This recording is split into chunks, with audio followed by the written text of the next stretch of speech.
કેમ છો બધા? સુખમાં?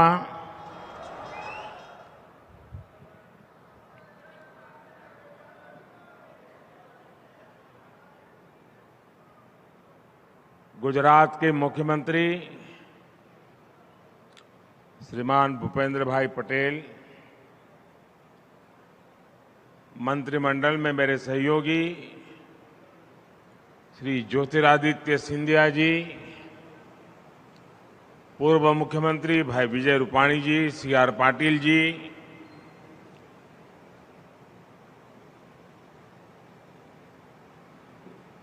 साथियों, अभी विजय भी मेरे कान में बता रहे थे और मैं भी नोटिस कर रहा हूं कि राजकोट में कार्यक्रम हो, छुट्टी का दिवस न हो, रजा ना होए,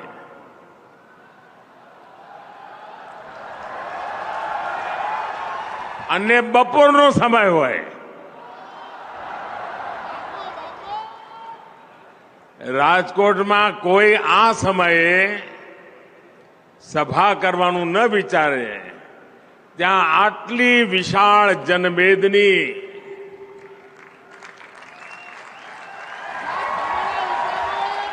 આજે રાજકોટના બધા વિક્રમ તોડી નાખ્યા છે.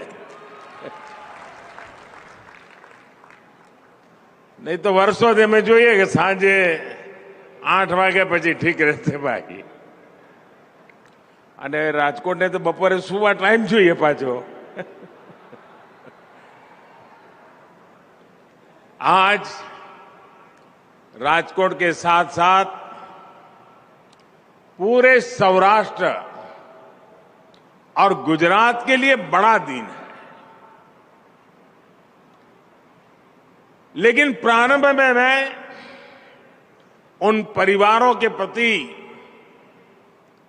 अपनी संवेदना व्यक्त करना चाहता हूं जिन्हें प्राकृतिक आपदाओं के चलते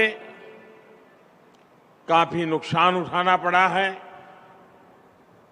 कुछ दिन पहले ही साइक्लोन आया था और फिर बाढ़ ने भी बहुत तबाही मचाई. संकट के इस समय में एक बार फिर जनता और सरकार ने साथ मिलकर इसका मुकाबला किया है. मैं सभी प्रभावित परिवारों का जीवन जल्द से जल्द सामान्य हो, इसके लिए भूपेंद्र भाई की सरकार हर संभव प्रयास कर ही रही है. केंद्र सरकार भी राज्य सरकार को जिस भी सहयोग की जरूरत है उसे पूरा कर रही है. भाइयों और बहनों, बीते वर्षों में राजकोट को हमने हर प्रकार से आगे बढ़ते देखा है. अब राजकोट की पहचान सौराष्ट्र के ग्रोथ इंजन के तरफ भी हो रही है. यहां इतना कुछ है, उद्योग धंधे हैं, बिजनेस है, संस्कृति है, खान पान है, लेकिन एक कमी महसूस होती थी और आप सभी भी बार बार मुझे बताते रहते थे और वो कमी भी आज पूरी हो गई है. अभी कुछ देर पहले जब मैं नए बने एयरपोर्ट पर था तो आपके इस सपने के पूरे होने की खुशी मैंने भी महसूस की. और मैं हमेशा कहता हूं, राजकोट है जिसने मुझे बहुत कुछ सिखाया. मुझे पहली बार विधायक बनाया. मेरी राजनीतिक यात्रा की शुरुआत उसको हरी झंडी दिखाने का काम राजकोट ने किया.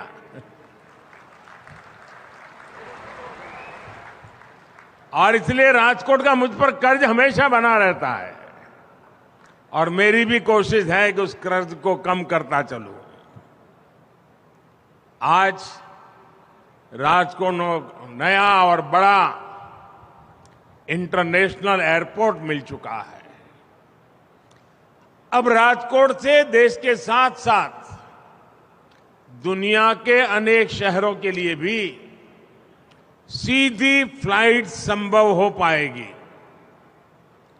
इस एयरपोर्ट से यात्रा में तो आसानी होगी ही, इस पूरे क्षेत्र के उद्योगों को भी बहुत लाभ होगा। और जब मैं मुख्यमंत्री था, शुरुआती दिन थे, ज्यादा अनुभव तो नहीं था, और एक बार मैंने कहा था ये तो मेरा मिनी जापान बन रहा है।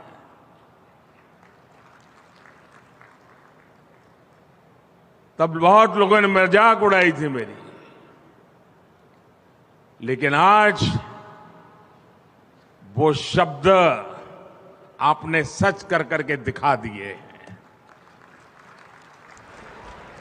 साथियों, यहां के किसानों के लिए भी अब फल सब्जियों को देश विदेश की मंडियों तक भेजना आसान हो जाएगा।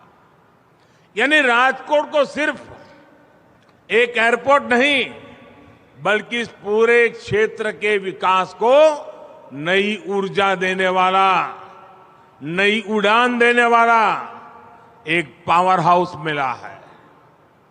साथियों, आज यहां सौनी योजना के तहत अनेक प्रोजेक्ट्स का लोकार्पण भी हुआ। इन प्रोजेक्ट्स के पूरा होने से सौराष्ट्र के दर्जनों गांवों के किसानों को सिंचाई और पीने का पानी उपलब्ध हो पाएगा। इसके अलावा भी राजकोट के विकास से जुड़े अनेक प्रोजेक्ट्स का लोकार्पण आज यहां करने का अवसर मिला है। मैं इन सभी परियोजनाओं के लिए आप सभी को बहुत बहुत बधाई देता हूं। साथियों, बीते 9 वर्षों में केंद्र सरकार ने समाज के हर वर्ग, हर क्षेत्र के जीवन को आसान बनाने के लिए काम किया है। हम गुड गवर्नेंस की, सुशासन की गारंटी देकर आए हैं। आज हम उस गारंटी को पूरा करके दिखा रहे हैं। हमने गरीब हो, दलित हो, पिछड़े हो, आदिवासी हो, सबके जीवन को बेहतर बनाने के लिए निरंतर काम किया। हमारी सरकार के प्रयासों से आज देश में गरीबी तेजी से कम हो रही है। अभी हाल में जो रिपोर्ट आई है वो कहती है कि हमारी सरकार के 5 साल में 13.5 करोड़ लोग गरीबी से बाहर निकले हैं। यानी आज भारत में गरीबी से बाहर निकलकर एक नियो मिडिल क्लास, नए मध्यम वर्ग का सृजन हो रहा है।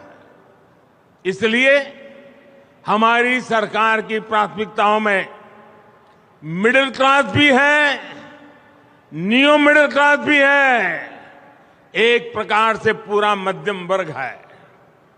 साथियों, आप याद कीजिए 2014 से पहले मध्यम वर्ग की एक बहुत आम शिकायत क्या होती थी? लोग कहते थे कनेक्टिविटी कितनी खराब है, हमारा कितना समय आने जाने में बर्बाद हो जाता है। लोग कहीं बाहर देश से आते थे, बाहर की फिल्मों को देखते थे, टीवी पे दुनिया की अपनी नजर जाती थी, तो उनके मन में सवाल उठते थे, सोचते थे कि हमारे देश में कब ऐसा होगा, कब ऐसे सड़कें बनेगी, कब ऐसे एयरपोर्ट बनेंगे। स्कूल, दफ्तर आने जाने में परेशानी, व्यापार कारोबार करने में परेशानी, कनेक्टिविटी का देश में यही हाल था। हमने बीते 9 वर्षों में इस परेशानी को दूर करने का हर संभव प्रयास किया। 2014 में सिर्फ 4 शहरों में मेट्रो नेटवर्क था। आज देश के 20 से ज्यादा शहरों में मेट्रो नेटवर्क पहुंच चुका है।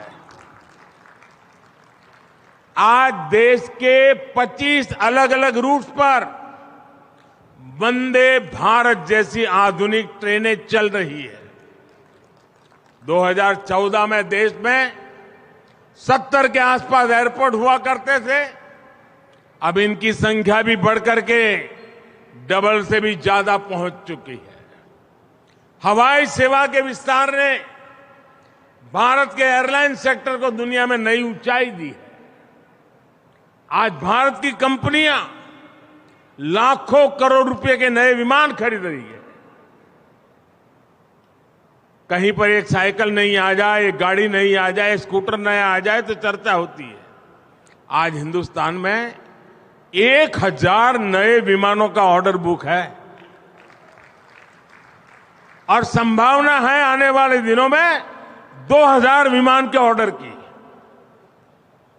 और आपको याद है, मुझे तो याद है, गुजरात चुनाव के समय मैंने आपको कहा था वो दिन दूर नहीं जब गुजरात एरोप्लेन भी बनाएगा। आज गुजरात इस दिशा में तेजी से आगे बढ़ रहा है। भाइयों और बहनों, ease of living, quality of life हमारी सरकार की सर्वोच्च प्राथमिकताओं में से एक है।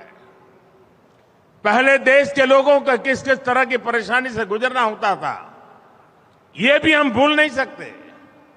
बिजली पानी का बिल भरना हो तो लाइन, अस्पताल में इलाज करना है तो लंबी लाइन, बीमा और पेंशन लेना है तो भी भरपूर समस्याएं, टैक्स रिटर्न फाइल करना है तो भी मुसीबतों से गुजरना। हमने डिजिटल इंडिया से इन सभी समस्याओं का समाधान दिया। बैंक जाकर काम कराने में पहले कितना समय और ऊर्जा लग जाती थी, आज आपका बैंक आपके मोबाइल फोन पर है। ये भी कईयों को याद नहीं होगा कि पिछली बार बैंक कब गए थे, जाने की जरूरत ही नहीं पड़ रही है। साथियों, आप वो दिन भी याद करिए जब टैक्स रिटर्न फाइल करना भी बड़ी चुनौती हुआ करता था। इसके लिए किसी को ढूंढो, यहां जाओ, वहां दौड़ो, यही सब कुछ हुआ करता था। आज कुछ ही समय में आप आसानी से ऑनलाइन रिटर्न फाइल कर सकते हैं। अगर रिफंड होता है तो उसका पैसा भी कुछ ही दिनों में आपके खाते में आ जाता है, वरना पहले कई कई महीने लग जाते थे। साथियों, मिडिल क्लास के लोगों के पास अपना घर हो, इसे लेकर भी पहली सरकारों को कोई चिंता नहीं थी। हमने गरीबों के घर की भी चिंता की और मिडिल क्लास के घर का सपना पूरा करने का भी इंतजाम किया। पीएम आवास योजना के तहत हमने मध्यम वर्ग के परिवारों को घर बनाने के लिए विशेष सब्सिडी दी। इसके तहत 18 लाख रुपए तक की सालाना आय वाले परिवारों को मदद दी गई। अभी तक देश के मध्यम वर्ग के 6 लाख से ज्यादा परिवार इसका लाभ उठा चुके हैं। यहां गुजरात के भी 60,000 से ज्यादा परिवारों ने केंद्र सरकार की इस योजना का लाभ उठाया है। साथियों, केंद्र में जब पुरानी सरकार थी तो अक्सर सुनते थे कि घर के नाम पर यह ठगी हो गई, वो धोखा हो गया। कई कई सालों तक घर का पोजीशन नहीं मिलता था, कोई कायदा कानून नहीं था, कोई पूछने वाला नहीं था। ये हमारी सरकार है जिसने रेरा कानून बनाया, लोगों के हितों को सुरक्षित किया। रेरा कानून की वजह से आज लाखों लोगों के पैसे लूटने से बच रहे हैं। भाइयों और बहनों, आज जब देश में इतना काम हो रहा है, देश आगे बढ़ रहा है, तो कुछ लोगों को परेशानी होनी बहुत स्वाभाविक है। जो लोग देश की जनता को हमेशा तरसा कर रखते थे, जिन लोगों को देश की जनता की आवश्यकताओं और आकांक्षाओं से कोई मतलब नहीं था, वो लोग देश की जनता के सपने पूरे होते देखकर आज जरा ज्यादा चिढ़े हुए हैं। और इसलिए आप देख रहे हैं आजकल इन भ्रष्टाचारियों और परिवारवादियों ने अपनी जमात का नाम भी बदल दिया है। चेहरे वही पुराने हैं, पाप भी पुराने हैं, तौर तरीके भी पुराने हैं, लेकिन जमात का नाम बदल गया है। इनके तौर तरीके भी वही है, पुराने हैं, इनके इरादे भी वही है। जब मिडिल क्लास को कुछ सस्ता मिलता है तो ये कहते हैं कि किसान को सही कीमत नहीं मिल रही। जब किसान को ज्यादा कीमत मिलती है तो ये कहते हैं कि महंगाई बढ़ रही है। यही दोहरापन इनकी राजनीति है। और आप देखिए महंगाई के मामले इनका ट्रैक रिकॉर्ड क्या है। जब वो केंद्र में सत्ता में थे तो इन्होंने महंगाई दर को 10% तक पहुंचा दिया था। अगर हमारी सरकार ने महंगाई काबू में नहीं की होती तो आज भारत में कीमतें आसमान छू रही होती। अगर देश में पहले वाली सरकार होती तो आज दूध 300 रुपये लीटर, दाल 500 रुपये किलो बिक रही होती। बच्चों की स्कूल फीस से लेकर आने जाने का किराया तक सब कुछ कई गुना हो चुका होता। लेकिन साथियों, ये हमारी सरकार है जिसने कोरोना महामारी के बावजूद, रूस यूक्रेन युद्ध के बावजूद महंगाई को काबू में करके रखा है। आज हमारे आस पड़ोस के देशों में 25-30% की दर से महंगाई बढ़ रही है, लेकिन भारत में ऐसा नहीं है। हम पूरी संवेदनशीलता के साथ महंगाई कंट्रोल करने के प्रयास करते आए हैं और आगे भी करते रहेंगे।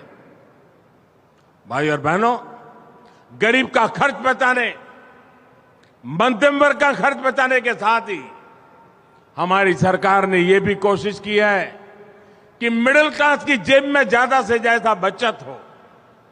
आपको याद होगा 9 वर्ष पहले तक 2 लाख रुपए सालाना कमाई पर टैक्स लग जाता था। 2 लाख की कमाई पर आज 7 लाख रुपए तक की कमाई होने पर भी टैक्स कितना है? 0, 0। 7 लाख की कमाई पर कोई टैक्स नहीं लगता। इससे शहरों में रहने वाले मध्यम वर्ग परिवारों के हर साल हजारों रुपये बच रहे हैं। हमने छोटी बचत पर, नानी बचत, अधिक ब्याज देने का भी कदम उठाया है। इस साल ईपीएफओ पर 8.25% इंटरेस्ट तय किया गया है। साथियों, हमारी सरकार की नीतियों, निर्णयों में से कैसे आपके पैसे बच रहे हैं, इसका एक उदाहरण है आपका मोबाइल फोन भी है। शायद आपका उस तरफ ध्यान नहीं गया होगा। आज अमीर हो या गरीब, अधिकांश लोगों के पास फोन जरूर होता है। आज हर भारतीय औसतन हर महीने करीब करीब 20 जीबी डेटा इस्तेमाल करता है। आप जानते हैं 2014 में 1 जीबी डेटा की कीमत कितनी थी? 2014 में 1 जीबी डेटा के लिए आपको 300 रुपये देने पड़ते थे।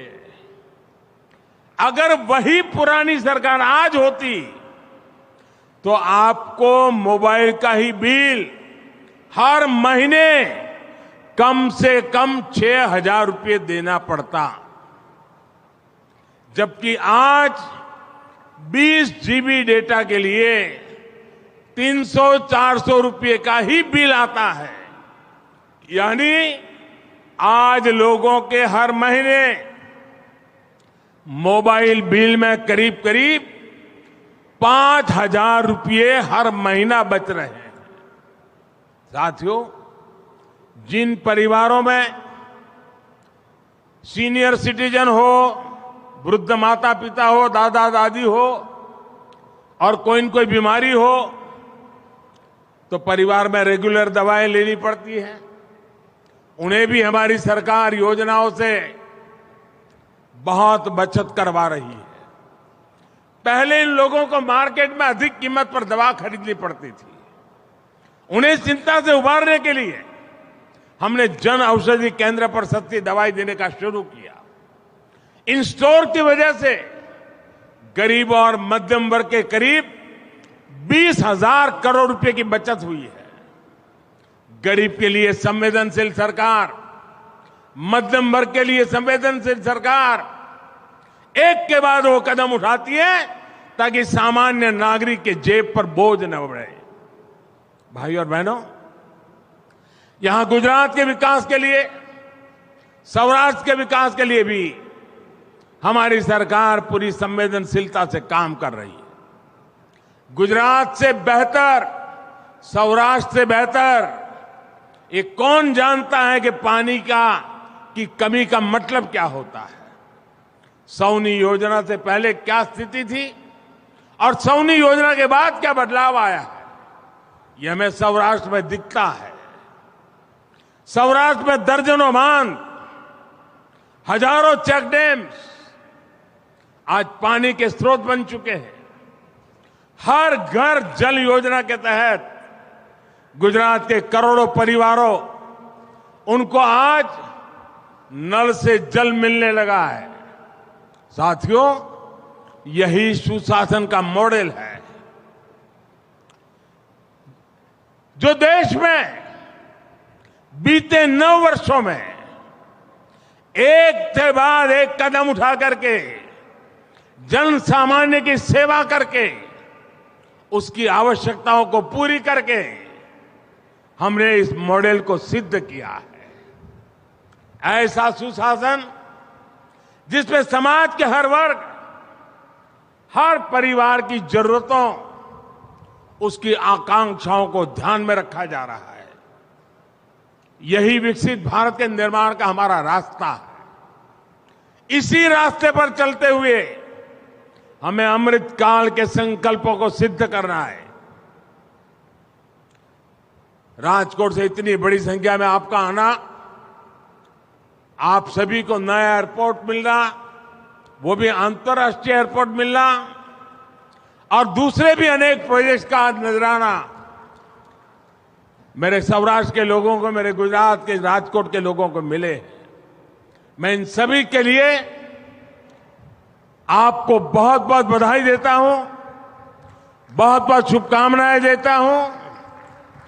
और भूपेंद्र भाई की सरकार आपकी आशा आकांक्षाओं को पूरा करने में कोई कमी नहीं कर रहने देगी, ये मेरा पूरा विश्वास है।